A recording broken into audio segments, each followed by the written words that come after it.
Preventing healthcare-acquired infections. When was the last time you washed your hands? In healthcare, hands have the power to heal or harm. Dirty hands can spread bacteria from one surface to another and from one patient to another. Proper, frequent hand washing is the single most effective way to stop this safety hazard. A healthcare-acquired infection is an infection acquired during a hospitalization. It's something a patient did not come into the hospital with. It's an infection that shows up first after the first 48 hours of being in the hospital. CDC recently made some estimates that there's 1 out of every 10 to 20 patients that come into hospitals in the United States end up getting a healthcare-acquired infection, and that is about 2 million people a year. And out of that, about 100,000 patients die every year from health-acquired infections. Getting an infection, a health-acquired infection, can increase the patient's length of stay, which in turn causes cost rise, costs more money, and can possibly lead to death of a patient as well. Unfortunately, healthcare workers pass on and spread infections by not washing their hands, by not cleaning equipment, by having dirty surfaces, and that's how infections spread. So that's how patients, when they come into the hospital, can acquire an infection if they hadn't had one prior. So that's why it's so important to especially think about the surfaces and equipment that patients will come into contact with, or the things that we share between patients. How important that is that we clean those between patients. Things that we don't even think about, stethoscopes, you know, if you have your phone, things like that, that could be a mode of transmission as well.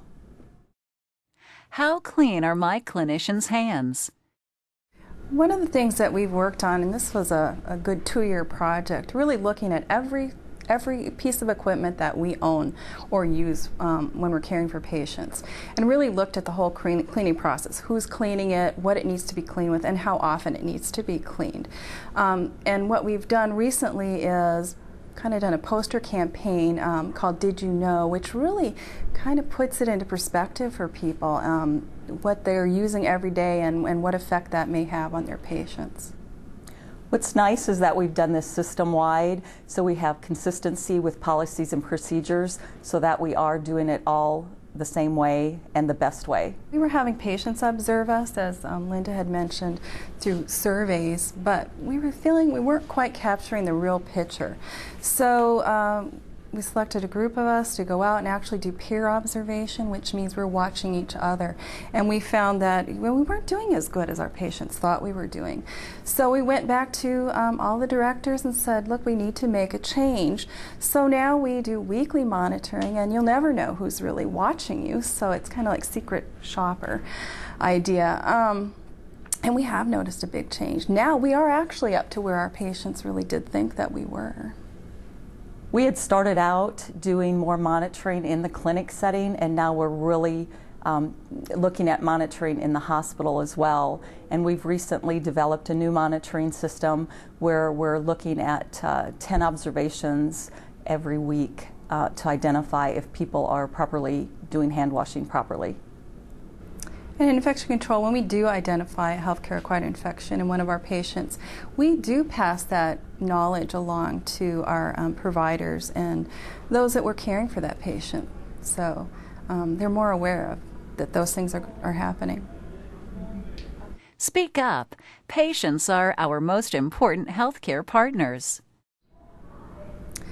You know, it's really difficult to approach a provider and ask them if they wash their hands or wash their piece of equipment that they're using on them.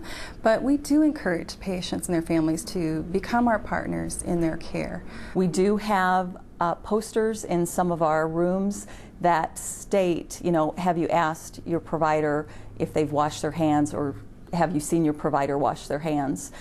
I've told staff and patients as well to use that as, you know, the beginning of a conversation with the physician, and just to look at the poster and say, oh, I'm supposed to remind you, you know, have you washed your hands?